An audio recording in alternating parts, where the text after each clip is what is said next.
bienvenidas a Conversando con el MAN, un espacio creado por el Movimiento Animalista Nacional con el objetivo, la finalidad de conocer un poco más del espacio vital que habitamos, de ese espacio vital del que somos una partecita chiquitita, chiquitita, chiquitita, pero estamos haciendo un daño enorme. El permanente objetivo del Movimiento Animalista Nacional es derrotar esa extraña, absurda, loca y rara pirámide que nos dibujaron en la cabeza, en donde nosotros, los seres humanos, estamos arriba y todo lo demás abajo. No somos dueños de la naturaleza, somos parte de ella. Mi nombre es Maritza Rubianes y voy a estar esta tarde con ustedes conversando con el MAN. Nosotros no tuvimos feriado, señores. Nosotros estamos aquí al pie del cañón, conversando de temas especiales, de temas importantes, conociendo un poco más, como siempre decimos, de este maravilloso mundo. Y ahora, el día de hoy, vamos a conocer un lado especial del mundo, un lado diferente, un lado que para nosotros es solamente poesía, porque en la presentación les preguntábamos, ¿han escuchado ustedes las voces del río, del mar, del bosque, el viento? Y las hemos escuchado, sí, y muchos los tenemos grabados en la memoria, y muchos los tenemos como un tema muy poético, tal vez romántico, tal vez triste, muy emocional. Pero acá les vamos a hablar de la ciencia que se esconde detrás de los sonidos de la naturaleza. Eso es más o menos la ecoacústica. Para saber exactamente lo que es la ecoacústica, hemos invitado a una persona muy especial. Esta tarde va a estar conversando con el MAN, Paola Moscoso. Ella es bióloga ecuatoriana con un estudio muy especial en ecoacústica. Es PhD, investigadora asociada del Sussex Sustainability Research Program de la Universidad de Sussex. Tiene más de 10 años de experiencia en trabajos de campo en bosques tropicales, principalmente en el estudio de primates de la UICN en el 2016. Como científica es fundadora del proyecto de conservación, proyectos de conservación y artísticos, porque esto es súper interesante. Ya le vamos a preguntar a Pao de qué se trata esto. Dos proyectos muy lindos como Voces del Bosque y Proyecto Washu. Ha desarrollado una variedad de métodos y herramientas para promover la conservación de la biodiversidad, incluyendo artículos científicos y de divulgación, guías de campo de la biodiversidad y materiales para la educación ambiental con niños. ¡Qué chévere! Dentro y fuera del Ecuador. Y pélenle oído a esto. Tiene experiencia en el uso del análisis acústico como herramienta para evaluar aspectos ecológicos y sociales de la degradación del hábitat. ¿Será que esos sonidos maravillosos de la naturaleza que nosotros decimos, ay, qué romántico, ay, qué bonito, ay, qué dulce, ay, qué triste, será que son gritos desesperados que nos está diciendo, oigan, paren la mano, detengámonos un ratito? Por eso hemos invitado a Paola Moscoso. Pao, bienvenida a Conversando con el MAN. Es un gusto tenerte aquí. Hola Maritza, muchas gracias por la invitación y saludos a todos y todas los que están escuchando esta entrevista. Muchas gracias a ti por aceptar la invitación. Paola, vamos a entrar de una en materia. Nunca he escuchado, honestamente, cuando a mí el Fer Arroyo me dijo, tengo una amiga que estudió esto, yo le dije, traigámosla para conversar en el conversatorio. Yo no había escuchado exactamente la ecoacústica como una posibilidad, como una herramienta para entender un poco mejor a la naturaleza. El sonido para nosotros es algo más bien que entra en el plano sensorial de las emociones y no tanto de la ciencia. Cuéntanos un poco, Pau, ¿qué es la ecoacústica, por favor? Sí, bueno, lo interesante es que sí, o sea, tú dices como el campo de la acústica llega más como a lo emocional, pero justamente parte de la ecoacústica también es de entender cómo los sonidos nos afectan a los seres humanos, incluso a nivel emocional, ¿no? Entonces, la ecoacústica lo que estudia es tratar de entender, digamos, cómo está un paisaje, pero a través de sus sonidos, ¿ya? De hecho, se desarrolló a partir de estudios de ecología del paisaje. O sea, si ustedes se pónganse a pensar en un ecosistema. No sé, puede ser como el ecosistema de aquí, de montaña de Quito. Entonces, ustedes se imaginan primero las montañas, luego ven los edificios, por ahí hay uno que otro árbol, Y ahora traten de ser, o sea, si ustedes cierran los ojos, ¿qué pasaría? Solo empezarían como a tener otro tipo de información, ¿no es cierto? De los carros pasando, quizá de unos pajaritos, de unos gorriones, de los mirlos, quizá de unos sapos cuando hay lluvia. Eh, entonces, también hay sonidos de personas. Entonces, todo eso, más o menos lo que nos está diciendo es, es que están ocurriendo un sinnúmero de procesos, en este caso en Quito, que pueden ser como entendidos a través del sonido. O sea, que el sonido puede ser como una fuente de información que nos está diciendo cosas que ocurren en un paisaje, en un ecosistema. Entonces, la ecoacústica lo que hace es como tratar de entender esos procesos, o sea, tratar de entender cómo, digamos, estamos influyendo los seres humanos, por ejemplo, en la naturaleza, cómo la naturaleza tiene un efecto directo en el ser humano, qué pasa con todas las herramientas que hemos construido como seres humanos a nivel acústico en el campo de la sonoridad de las especies silvestres, por ejemplo, ¿no? Entonces, es como tratar de entender todos los patrones que existen y todo el comportamiento que existe entre diferentes fuentes de sonido. Interesantísimo, Pao. Y claro, a mí me resulta más fácil entender con el ejemplo que tú diste, ¿no? Si nos paramos, por ejemplo, se me ocurre en el Parque Metropolitano, escuchamos, ¿ustedes escuchan la ecoacústica de mis perros? Bueno, ahí están protestando ellos, perdón. Escuchamos los pájaros, escuchamos el viento, escuchamos el bosque, escuchamos los perros, escuchamos la gente y escuchamos los carros y etcétera. Eso no me puedo entender en ese sentido cómo estudiar, cómo le afecta el ruido, por ejemplo, de la ciudad, al bosque, etcétera. Pero ya, por ejemplo, hablando del bosque, estar dentro de un bosque intocado, primario, cómo analizamos los diferentes sonidos y cómo esos sonidos van cambiando y nos dan información respecto a posibles daños que haya sufrido ese bosque. Sí, bueno, justamente así es como se empezó a desarrollar un poco esta materia de la ecoacústica, porque hay una persona que es como digamos, se le dice como el padre de la ecoacústica. Él se llama Bernie Krause, que no es específicamente un científico, él es más músico, pero tiene como mucha afinidad por grabar los sonidos de bosques primarios. Entonces, él ha estado por más de 20 años grabando sonidos alrededor del mundo en lugares que, digamos, que están en muy buen estado de conservación. Entonces, lo que él ha hecho es justamente poner mucha atención a los cambios que han habido dentro de sus grabaciones que ha hecho a lo largo del tiempo, ¿ya? Entonces, él se da cuenta justamente cómo se va modificando el sonido en los bosques a partir de la intervención humana, lamentablemente, ¿no?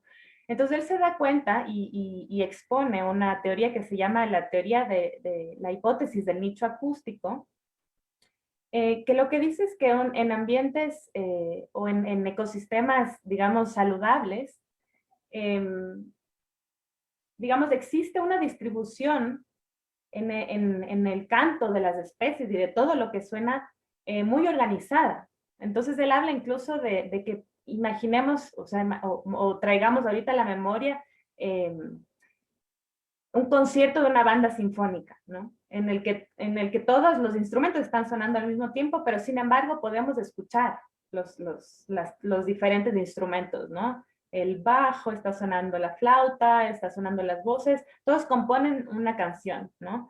Y es algo parecido, él hace esta analogía digamos, con la canción de los bosques, que cada especie, o sea, cada especie ha desarrollado y ha tenido que pasar miles de años de evolución para que las especies ocupen él lo llama nicho acústico. Nicho acústico es como un espacio acústico específico, de modo que todos puedan ser escuchados. Entonces él cuenta que claro, él lo ve esto cuando hacemos análisis, digamos, llevamos el sonido no solo a nivel sonoro, sino llevamos a nivel visual lo visualizamos en espectrogramas, que lo que hacen es como mostrar propiedades del sonido. En este caso son frecuencias, se ve como un mapa de frecuencias, de amplitud y tiempo. Entonces puedes ver como un mapa muy bonito en el que todas las especies tienen como un orden y se encajan perfectamente, ¿ya? Y esto es como una huella del paisaje sonoro, o sea, digamos, una huella de lo que sería como toda esa evolución que ha ocurrido a nivel de sonido, ¿ya? Y entonces él justamente observa que en estos lugares donde ha habido intervención ambiental, de repente empieza a sobrelaparse, o sea, el sonido de los seres humanos, por ejemplo, como de máquinas, de autos, o sí, llega a sobrelaparse con ciertas frecuencias o con ciertas amplitudes dentro de este nicho acústico. Entonces, lo que pasa es que las especies, ciertas especies, si ya tenemos, por ejemplo, el ruido de los autos, o encima de este espacio acústico de ruido de ciertas especies, entonces las especies van a dejar de ser escuchadas, ¿ya? Entonces va a haber un sobrelapamiento acústico o van a haber simplemente espacios vacíos. O sea, esto también se conoce como el bosque vacío, ¿no? O sea, que vemos un bosque y en realidad es un bosque que ya no tiene especies. Uno dice qué bonito el bosque, ¿no? Pero en realidad el bosque ya no tiene vida. O sea, tiene vida, pero no es un bosque realmente saludable como lo fue, ¿no? Entonces, entonces esto es un poco digamos, cómo esta observación llevó a todo un desarrollo de herramientas que permiten como medir justamente estos efectos. Por ejemplo, los efectos de la antropofonía, como él los llama, es todos los sonidos producidos por los seres humanos, en la biofonía, que son todos los sonidos producidos por los seres vivos, ya por la vida silvestre, digamos, ¿no? Y esto, pues se logra principalmente. Una de las herramientas que son más utilizadas en ecoacústica son los índices acústicos. Entonces, estos índices acústicos, pues son más o menos, todos hemos escuchado hablar de los índices de diversidad, ¿no? O sea, podemos escuchar que Yasuní quizás es uno de los lugares más biodiversos del planeta. ¿Ya? Entonces, existen unas formulitas que nosotros como ecólogos utilizamos justamente para determinar cuál es el índice de diversidad en cierto sitio, ¿ya? Entonces, lo que hace la ecoacústica también es utilizar estas herramientas, algunas herramientas que ya han sido utilizadas por ecólogos, pero trasladarlo al lenguaje del sonido. Entonces, podemos hablar que un lugar puede tener un índice de diversidad acústica muy elevado y que eso está mostrando que este lugar es megadiverso. O sea, el sonido de cierta forma es un reflejo de cómo está un bosque, de lo que hay en un bosque. Entonces, por ello, o sea, el estudio del sonido va a decirnos cómo está un bosque, o sea, la diversidad que tiene un bosque. Interesantísimo, Pau. Me hiciste así que se me quiebre un poquito el corazón cuando dijiste lo del bosque vacío. Ay, ay, ay, suena durísimo, suena muy fuerte eso. Pau, hemos hablado y nos has comentado respecto a cómo el sonido antropoacústico, ¿era cierto? Proveniente del ser humano. Antropofónico, exactamente. Es decir, el ruido que hacemos del ser humano le rompe a esta armonía maravillosa, esta sinfonía hermosa que hace la naturaleza. Pero ¿hay algún sonido de la naturaleza que interfiera en esta armonía? Me refiero, por ejemplo, a los rayos, los truenos, cosas que no están previstas dentro de esta maravillosa sinfonía. De repente, blum, cae un rayo y hace algún estrago sonoramente hablando, ¿o no existe eso? Bueno, sí, o sea, yo creo que todo el tiempo está, o sea, digamos, la sonoridad de un sitio va a estar influenciado por diferentes tipos de fuentes de sonoras. Entonces, por ejemplo, los truenos, incluso hay un componente también dentro de este, se analizan por componentes, digamos. Entonces, hay el componente que yo les dije, el antropofónico, hay el componente biofónico y hay el componente geofónico. Y justamente este componente geofónico es lo que tú nos cuentas, o sea, es el componente que es producido por los procesos geológicos en un sitio, ¿no? La lluvia, el viento, los terremotos, y todo eso van a tener una influencia, solo que esto ya ha existido, o sea, digamos, todas estas influencias sonoras geológicas ya han existido y como desde hace miles de años ya, ¿no? Pero mire, es interesante, yo he estado estudiando la percepción del sonido, el uso del sonido en comunidades quichuas de Pastaza, en la Amazonía, y justamente yo les preguntaba a ellos si hay algún momento en el que el bosque deja de cantar, o siempre está cantando, ¿no? Y ellos me decían que ellos se han dado cuenta que el bosque se silencia antes de un temblor.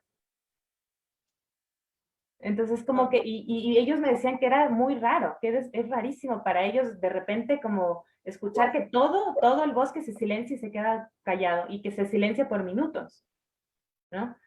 Es como que todo entra en shock y de repente ya empiezan otra vez los sonidos, ¿no? Entonces sí hay una influencia, o sea, claramente nos estamos influenciando todo el tiempo entre todos. Hermoso, hermoso. Se me viene una pregunta acá.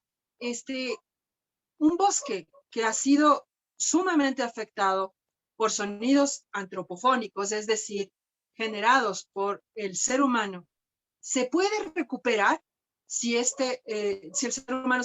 Fíjate que acá justamente el Bernardo nos hace una pregunta interesantísima que va por ahí. Voy a leer mensajes porque están por el lado por donde yo iba. Primero, Terranimal Ecuador nos dice un abrazo. Los escuchamos con atención. Qué información tan interesante. Gracias, Terranimal.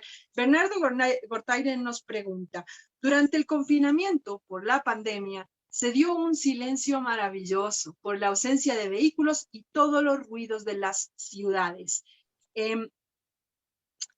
¿Se hizo algún estudio al respecto? ¿Qué ocurrió gracias a la ausencia de contaminación sonora? Nos pregunta el Bernardo. Termino de leer los mensajes y respondemos inmediatamente.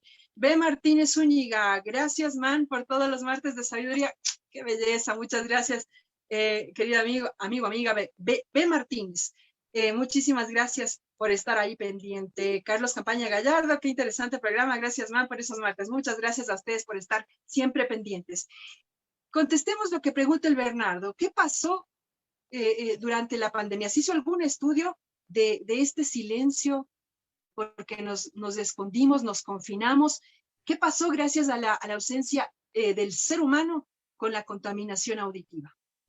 Sí, o sea, sí se han hecho algunos estudios, justamente los ecólogos aprovechamos para sacar los micrófonos y poner por todos sitios, ¿no? Porque realmente yo en mi jardín empecé a escuchar muchos más pájaros de lo que normalmente lo escucho, ¿no? Y justamente leí un artículo hace pocos días que hablan, es un estudio que fue realizado en Australia, en el mar. Entonces decían cómo influenció como la ausencia de botes, o sea, botes de turismo, ¿no? O sea, de placer, digamos, ni siquiera barcos grandes, sino botes de placer que utiliza la gente normalmente en una parte en Australia. Y lo que se encontró que durante el confinamiento hubo una reducción casi total de este tipo de botes o lanchas, y que gracias a ello, en un estudio que se hicieron con delfines, pues se pudo escuchar que los delfines empezaron a cantar a diferentes frecuencias mucho más amplias que lo que normalmente se encuentra, ¿no? Que están más restringidos. Entonces, como que había más espacio, más sonoridad, y entonces empezaron a escuchar frecuencias que antes no habían registrado para los delfines, en frecuencias bajas, frecuencias altas. Entonces, como que había un espectro mucho más grande, digamos, como para el canto de delfines, ¿no? Ese es un ejemplo, ¿no? Y sí, yo creo que, a ver, también me parece que déjenme acordar, hay un estudio en arrecifes de coral también. Es súper interesante este estudio que se hizo. Era en un arrecife que estaba como muy intervenido, o sea, que estaba como, sí, muy intervenido. Lo que se hizo fue se utilizaron grabaciones de arrecifes saludables. O sea, digamos, se puso el sonido debajo del mar de grabaciones de arrecifes sanos. Y lo que ocurrió es que empezaron a escuchar un aceleramiento en el crecimiento de las poblaciones que existían en este arrecife. Es como que de cierta manera el sonido como que de estos arrecifes les influenció de cierta manera en el aceleramiento y crecimiento de este otro arrecife. Eso me parece como muy, muy loco. Y es un ejemplo de que quizás sí se puede regenerar sitios, podemos regenerar sitios. Uy, se abre una expectativa, un espectro hermoso desde donde el ser humano podría dejar de hacer tanto daño o recuperar un poco los espacios que ya ha hecho daño. Y se me ocurre, Pau, hay un video que a mí me parece hermosísimo. Es un grupo de músicos que están con instrumentos de viento y empiezan a tocar frente a unas vacas. Y las vacas se acercan así fascinadas a escuchar y se quedan paradas escuchando. ¿Hay alguna posibilidad de hacer eso? Es decir, el sonido que genera el hombre puede de alguna manera recuperar o depurar el sonido negativo que hace el hombre.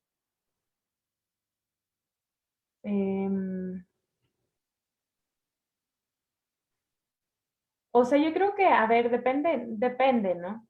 O sea, de qué tipos primero de qué tipos de sonidos y también como el fin, ¿no? O sea, lo que tú usas como ejemplo de esta como interacción de las vacas con, digamos, con estos instrumentos de viento, me parece eh, como interesante, ¿no? A la larga creo que es como una exploración también, ¿no? Una exploración a través del sonido y qué es lo que el sonido puede generar en esta comunicación con los animales, que quizá puede ser como un cierto tipo de atracción, ¿no? Justamente ahora, bueno, esto no es muy científico que digamos, pero hoy estaba caminando por una calle y vi un gatito que parece que la habían abandonado, un gatito pequeño, en una caja, cerca de o sea, estaba metido ahí como entre ramitas y unos pencos, ¿no? Y entonces yo quería cogerle y el gatito se metía cada vez más. Y claro, me metía un poco más y el gatito se ocultaba y se ocultaba, ¿no? Y entonces dije, ¿y ahora qué hago, no? Porque es que el gatito estaba llorando, estaba claramente alguien le había dejado o botado. Y lo que hice fue empezar a hacer como el gatito. O sea, empecé como a tratar de conectar con el sonido del gato y tratar de imitarle de cierta manera. Y fue loco porque el gatito empezó, de lo que estaba escondido, empezó a acercarse y acercarse cada vez más hasta que lo tuve muy cerca mío. Entonces, este es un ejemplo que lo pongo, ¿no? Que es, o sea, no puedo decir a nivel científico qué ocurrió, ¿no? Sí, pero sí yo creo que hay como, o sea, todo depende de qué tan abierto estemos también, ¿no? A generar qué tipo de cosas dentro de un bosque y a esas posibilidades de exploración y de comunicación con los animales en este caso, ¿no? Interesantísimo el tema, Pau. La Andre Molina nos dice, es un tema casi mágico. Gracias, realmente es casi mágico. Y para nosotros, como decía al principio, ¿no? Nosotros nos comunicamos con los sonidos, llevándolo a la emotividad, ¿no? Y acá es un análisis científico y me parece maravilloso. Martínez Zúñiga dice, cuando el ser humano pueda escuchar la voz de la naturaleza, habremos alcanzado el paraíso. Qué lindo el programa, gracias, qué chévere. Pau, como te decía, nosotros nos comunicamos y escuchamos emocionalmente a la naturaleza, pero ¿qué partes de la ciencia? Porque este es un estudio interdisciplinario, ¿cierto? ¿Qué hechos científicos utilizan ustedes para sacar conclusiones respecto al sonido que escuchan de la naturaleza? Uh-huh. Sí, pues lo que se hacen es, ha habido muchos estudios que, por ejemplo, miden la relación que existe entre el bienestar, o sea, como diferentes aspectos de bienestar humano con el sonido, ¿no? Y esto puede ser en diferentes aspectos como en la salud, ¿no? Temas el estado de tensión, el estado de nuestros sistemas cardiovasculares, nuestras capacidades de concentración, nuestras capacidades cognitivas, nuestro estado de salud y mental, ¿no?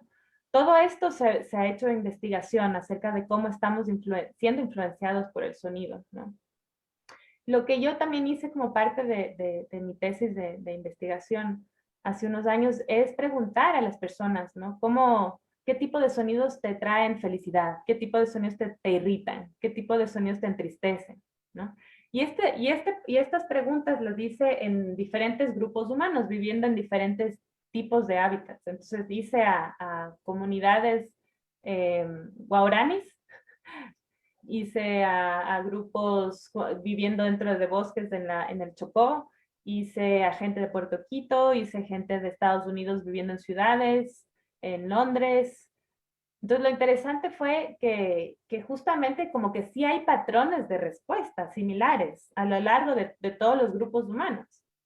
Entonces, por ejemplo, los sonidos de la naturaleza estaban principalmente relacionados con la felicidad y la tranquilidad en todos los grupos. Y mientras que los grupos de sonidos como industriales, alarmas, carros, maquinarias, estaban relacionados con la irritación. Entonces, de este tipo como de estudios lo que hacen es como poner en evidencia aquello que decimos, no me gusta el sonido del reggaetón aquí en mi oreja. Y no es solo simplemente porque, digamos, porque sea reggaetón, ¿no? Sino porque es el sonido que es muy fuerte y tiene como un efecto a nivel físico, a nivel psicológico, a nivel emocional, ¿no? Que no lo estamos considerando. El sonido tiene un impacto mucho mayor de lo que creemos y lastimosamente en este país no hay ningún tipo de regulaciones de sonido, sobre el sonido. Y cada vez hay más sonido, cada vez hay más parlantes y a la gente no le importa, o sea, el vecino no le importa. Y entonces o sea, es para mí que es algo que sí deberíamos como tener conciencia, ¿no? Podemos cerrar los ojos y dejar de ver, pero no podemos cerrar los oídos. Estamos todo el tiempo influenciados por el sonido. Has dicho una gran verdad, no podemos cerrar los oídos. A ratos queremos, sí. Sería genial poder cerrar los oídos, pero no se puede. Aquí hay una pregunta súper interesante. A ver, por acá. Terranimal Ecuador pregunta, Paola, ¿es posible que un mecanismo de adaptación en especies que usan cierta frecuencia para comunicarse y al momento en que se pierden estas frecuencias o se saturan con otros sonidos, podría ser que dichas especies modifiquen sus rangos para poder comunicarse nuevamente? Es decir, ¿se da una adaptación de la especie para poder volver a comunicarse? Totalmente. Sí, sí, eso ocurre y hay muchos estudios de bioacústica, que justamente lo que estudia la bioacústica es el comportamiento acústico de ciertas especies, ¿no? Entonces, un ejemplo, por ejemplo, es en un estudio que se hizo en el año 2004, me parece, con ballenas en el Atlántico, ballenas francas, me parece. Entonces, se hizo grabaciones del año 77 y grabaciones en el año 2000, ¿no? Entonces, casi pasando 30 años y se estudió como el nivel de frecuencia, ¿no? Y se ha visto que hay a su vez un aumento en la presencia de barcos que pasan, ¿no? Por el mar. Y justamente se ha visto cómo con el tiempo las ballenas han tenido que adaptarse justamente a esta sonoridad, nueva sonoridad que existe y han tenido que modificar sus rangos, ¿no? Y me parece que de un rango mucho más alto pasaron a cantar a un rango mucho más bajo, ¿no? Y se habla de que, bueno, sí hay cierto tipo de adaptación, pero también hay como digamos, esto va a tener como cierto tipo de implicación también energética en este caso las ballenas, ¿no? Porque es todo, o sea, es todo un proceso que tienen que hacer como un esfuerzo para poder adaptarse al nuevo sonido, ¿no? Es como cuando nosotros estamos en una discoteca, ¿no? Y es tanto el sonido que tenemos que hablar gritando, ¿no? Entonces a veces nos duele la garganta al otro día, ¿no? Pues algo parecido está ocurriendo también, ¿no? Que las especies tienen que modificarse, pero digamos, no es como el canto que ha ocurrido a nivel de la evolución, o sea, digamos, los cambios que han ocurrido a lo largo de la evolución sin este tipo de irrupción, ¿no? Es quizá un cambio mucho más acelerado. Me lleva a otra pregunta, Pau. Leí hace poco que el tema del cambio climático está haciendo que ciertas especies modifiquen ciertos comportamientos para adaptarse. pero hay ciertas especies que no lo logran. Eso ocurre también con el tema acústico, es decir, las ballenas, ¿cuánto tiempo han pasado readaptándose para lo que tú dices, para poder volver a comunicarse? Pero habrá algunas especies que no lo logren, definitivamente. Claramente, sí. O sea, hay especies que tienen la capacidad de ser más resilientes, son especies que pueden adaptarse mejor a los medios, ¿no? Tales como el gorrión común, por ejemplo, que tenemos en Quito, ¿no? Ellos están muy adaptados al ruido, a todas las ciudades, ¿no? Pero luego si nos ponemos a tratar de buscar carpinteros, quizá, ¿no? Pájaros carpinteros, quizá no vamos a encontrar en el medio de la ciudad. Entonces sí, claramente hay como especies que lamentablemente se nos van a ir, o sea, se nos están yendo, ¿no? Porque no tienen la capacidad de adaptarse al ritmo con el que estamos cambiando los patrones ecosistémicos. Lamentablemente eso está pasando. Qué doloroso. Paola, como yo te comentaba, esto lo acabé de escuchar, ¿no? El tema de la ecoacústica. ¿Hay estudios aquí en el Ecuador? ¿Se trabaja en el tema ecoacústico aquí en el Ecuador? ¿Hay algún tipo de movida ya en el tema ecoacústico aquí en el país? Sí, bueno, hay personas que están haciendo investigación, por ejemplo, justo con el cambio de rangos de frecuencias de ranitas. Me parece que se están haciendo un estudio en el Chocó andino de nuestro país, en el noroccidente. Me parece que hay algo que se está haciendo en la Amazonía también con temas de grabación. Ecoacústica como tal, me parece que es algo nuevo, ¿no? Yo he hecho un poco de investigación como parte de mi tesis, justamente como explorando las diferencias a nivel acústico entre diferentes hábitats, o sea, perdón, entre lugares bosques primarios, bosques intervenidos y monocultivos, ¿no? Y ver cuál es como un poco la diferencia a niveles de índices acústicos entre estos tipos de bosques. Entonces sí, creo que es un campo nuevo y un campo muy amplio para explorar ahora en el país, ¿no? Es nuevo a nivel del mundo, o sea, recién se están todavía desarrollando los índices que realmente puedan reflejar, ¿no? El estado de los bosques, ¿no? Estos índices han sido desarrollados pensados en ambientes temperados, ¿no? Por ejemplo, en Italia, en países como Estados Unidos, Canadá, ¿no? Pero hay muy pocos índices que han sido basados en ambientes tropicales, como el que tenemos aquí en el Ecuador, ¿no? Entonces, eso hace que los índices, y eso es lo que yo estuve también probando en mi tesis, es qué tan efectivos son los índices que existen actualmente, ¿no? Si bien reflejan algo, pues lo que se necesita es realmente como ajustar a las medidas y las condiciones que existen en nuestro medio para que para que tengan una efectividad, sean realmente efectivos. Pero pueden ser una herramienta muy útil.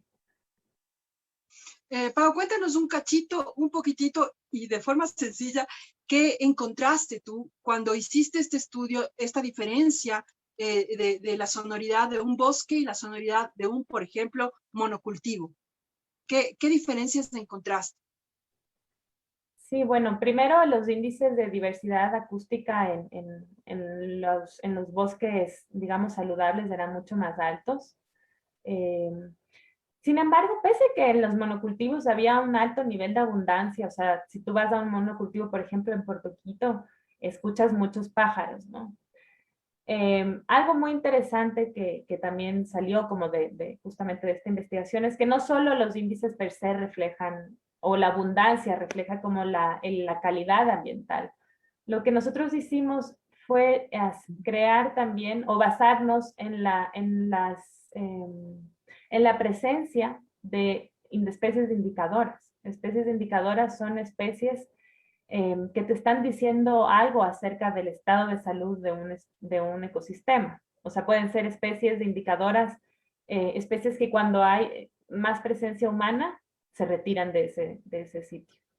O puede ser al contrario, especies indicadoras que están mostrando que son bastante resilientes a sitios que son intervenidos, que no vas a encontrar en bosques. Entonces, lo que hicimos fue crear reconocedores automáticos o sea, como buscar, primero a partir de vocalizaciones de especies, se construyen como una especie de reconocedores que luego tú le pones en las grabaciones. Nosotros grabamos sonidos por varios días, dejamos grabadoras en el bosque, luego fuimos a retirarles y luego pusimos estos reconocedores automáticos que lo que hacen es buscar rápidamente si esta especie está presente en este tipo de hábitat. Entonces lo que te dice es justamente eso, es como una herramienta, ¿no? Si esta especie está, quiere decir que el bosque está saludable. Entonces se pueden jugar con herramientas como estas. Interesantísimo, Pau, una amplia gama, un espectro gigantesco para estudiar y conocer un poco más. El Carlitos Campaña nos dice, yo sí extraño mucho ese encierro, ese silencio que nos unió más a la familia, a todo nuestro entorno y a los sonidos de las aves que vienen en las mañanas y que se escuchaban más intenso y con alegría de saber que estábamos lejos de la maldad humana. Durísimo y tristemente cierto, ¿no? Sí había un silencio muy, muy, muy especial. Pau, tenemos ya pocos minutos para terminar el conversatorio. Quisiera que nos converses un poco, nos hables un poquito de estos dos proyectos maravillosos que has creado. Entré a la página y me quedé fascinada porque tiene cosas muy interesantes. Las Voces del Bosque y Proyecto Washu. Por favor, cuéntanos un poquito de qué se tratan estos proyectos. Bueno, Proyecto Washu es un proyecto que, digamos, empezamos con varios amigos que ahora siguen con el trabajo de Proyecto Washu. Yo salí hace algún tiempo, pero lo que queríamos era justamente trabajar con una especie que está, una de las especies más amenazadas del mundo, de primates, se llama el mono araña de cabeza café, que está en la costa del Ecuador. Entonces lo que hicimos es, encontramos unas poblaciones saludables en el Chocó, en Esmeraldas, en las profundidades de Esmeraldas, donde todavía se encuentran jaguares. Mucha gente no sabe que en la costa hay jaguares todavía. Entonces es un sitio muy especial que se llama Tesoro Escondido y como su nombre le indica, realmente es un tesoro que se ha logrado conservar. Entonces lo que quisimos es justamente tratar de preservar este sitio a través del trabajo con las comunidades que habitan el sitio, ¿no? Entonces hay como diferentes programas, ¿no? Desde programas de investigación hasta programas de reforzamiento o apoyo con el desarrollo sustentable con las comunidades. Hay programas de educación ambiental con la gente que está viviendo allí, ¿no? Entonces, bueno, es todo un programa como completo, ¿no? Que tiene este proyecto Washu, que ya lleva desde el 2011 funcionando.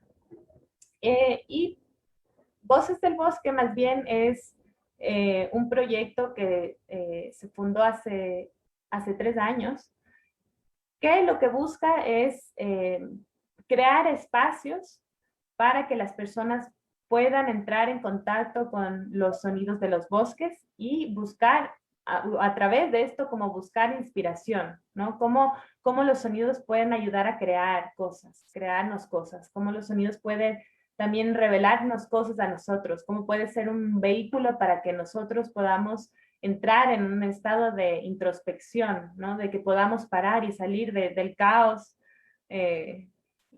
caos exterior, del ruido exterior para parar, ¿no? Entonces, ¿cómo nos puede ayudar herramientas como estas, ¿no? Entrar en el bosque, entrar en contacto con el sonido, justamente para interiorizar y para poder inspirarnos y crear. Entonces, eso es un poco Voces del Bosque. ¿Y cómo podremos entrar en este mundo bellísimo que nos propone Voces del Bosque? ¿Qué tenemos que hacer, Pau? Estuve yo así moneando un poco la página, pero con poquito tiempo. Cuéntanos un poco cómo podemos internarnos más en este proyecto. Sí, o sea, lo que nosotros queremos hacer es, ya hemos hecho una residencia artística en el Yasuní, vinieron cuatro artistas nacionales y salieron obras bellísimas, ¿no? Entonces ustedes pueden meterse en la página, tenemos una página de Facebook, en Instagram y la página de Voces, que está todo el material, todo el producto que salió de esta experiencia.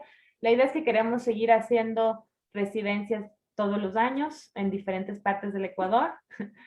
Entonces, bueno, esa es una vía. También estamos ahorita como tratando de desarrollar eventos que también como nos permitan a todos como poder conectar con estos espacios de cierta forma. Entonces creamos recién un espacio que se llama Bosque Sinfónico, que es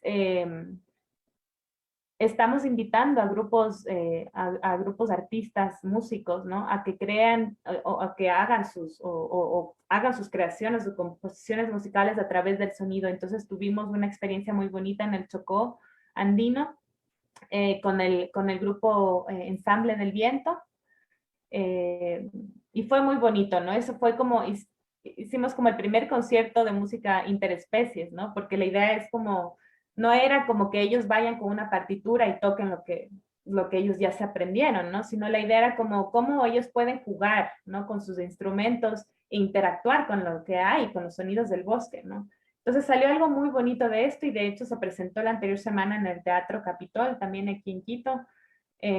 Y queremos hacerlo también en varias partes del Ecuador. Y posiblemente abramos también un espacio para llevar a familias, a niños también a los bosques y hacer este tipo de ejercicios, ¿no? De entrar en contacto con el sonido, ver qué es lo que está sonando, hacer ejercicios de introspección. Pero bueno, eso es un poquito como las ideas que tenemos rondando por ahí. Hermoso, muy lindas ideas, Pau. Estaremos súper pendientes de este proyecto, Voces del Bosque, porque probablemente, creo que sí, es hora de irnos callando un poquito y escuchando un poco más a la naturaleza. Pau, se nos queda cortito el tiempo.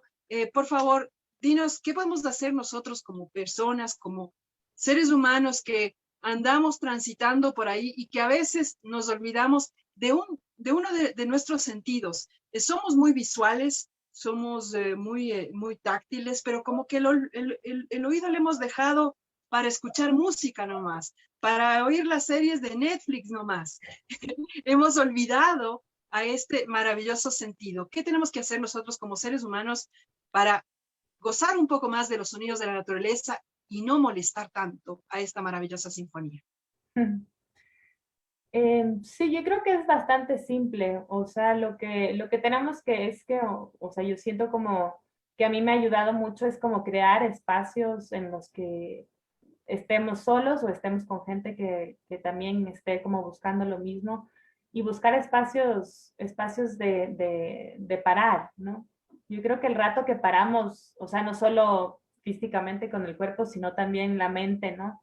Y dejamos ese espacio a que siga ocurriendo la vida, pues nos va a revelar cosas, ¿no? Eh, yo creo que es importante como darnos estos espacios, ¿no? Porque el rato que paramos podemos escuchar. Si no paramos, no podemos escuchar.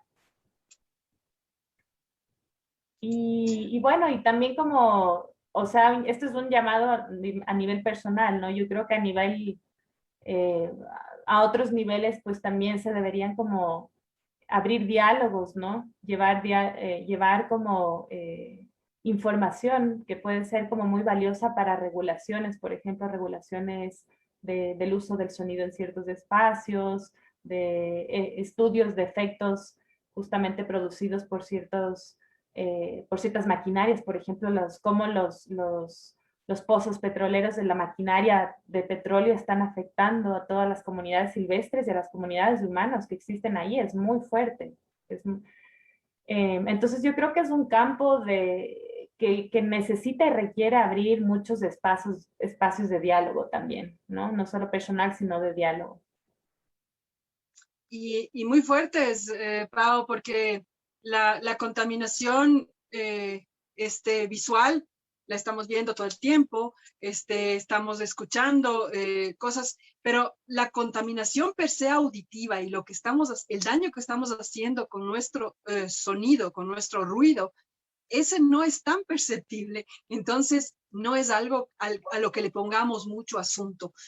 Muchísimas gracias, Pau, gracias por haber venido al conversatorio. Tal vez unas últimas palabras que quieras dejarnos, porque queremos quedarnos con un lindo sabor de boca de un conversatorio muy hermoso. Pues nada, que vayan, salgan más, cierren los ojos y como escuchen, escuchen y bueno, pues si están interesados también en este tipo de eventos, siempre somos bienvenidos a propuestas también, ¿no? A exploraciones, estamos abiertos, ¿no? Entonces también pueden comunicarse directamente con nosotros en nuestra página web, en la página de Facebook, que estaremos muy felices de entrar en contacto con ustedes. Voces del Bosque. Voces del Bosque. Ya saben entonces si tienen algún proyecto bien chévere que quieran desarrollarlo y si quieren conocer un poco más de este tema de la ecoacústica, métanse a Voces del Bosque, la página está lindísima. Muchas gracias a todos quienes han estado súper pendientes de este espacio y están siempre, todos los martes, pilas ahí. Y me encanta también cuando veo un montón de reproducciones de un video que ya fue colgado, eso me gusta mucho. Hay personas que no pueden vernos en vivo, pues nos ven en diferido y les agradezco muchísimo. Gracias a todos por estar súper pendientes de este espacio. Este ha sido un tema, como dijo la Andre, medio mágico. Sí, para nosotros es medio mágico. Y me acuerdo de una pequeña anécdota que leí en algún libro que decía que un violinista maravilloso tocaba de una forma hermosísima y un periodista se acerca y le pregunta y le dice, maestro, ¿cómo toca usted tan bello? Y le dice, mira, tengo unas manos completamente funcionales, un violín perfecto, un arco maravilloso. Solo tengo que juntarlo todo y quitarme de en medio. Eso contestó este violinista. Probablemente es hora de quitarnos nosotros de en medio. Simplemente dejaron ir toda esa armonía maravillosa que hace la naturaleza y callarnos un ratito. Es hora de callarnos un momento. Y también conocer un poco acerca de las regulaciones que existen por sonido, por lo grave que es el sonido que produce la ciudad y cómo afecta esta a los bosques. Estemos pendientes de eso también porque la contaminación sonora es sumamente preocupante en las ciudades. Muchísimas gracias a todos. Gracias por haber estado aquí, Pao. Nuevamente estás reinvitada para cualquier otro momento para seguir hablando de este tema maravilloso. Gracias a todos quienes han estado pendientes. Gracias a la Andre, a la Moni y a la Nati que forman parte de este espacio. Y muchas gracias también, porque el próximo martes también me van a acompañar aquí en Conversando con el Man. Recuerden, este espacio es creado por el Movimiento Animalista Nacional con el objetivo, la finalidad de romper, terminar, acabar con esa loca, extraña, rara y absurda pirámide que nos dibujaron en la cabeza en donde nosotros estamos arriba y todo lo demás abajo. No somos dueños de la naturaleza, somos parte de ella. Mi nombre es Maritza Rubianes y voy a estar con ustedes el próximo martes conversando con el Man. Muchísimas gracias y chao a todos.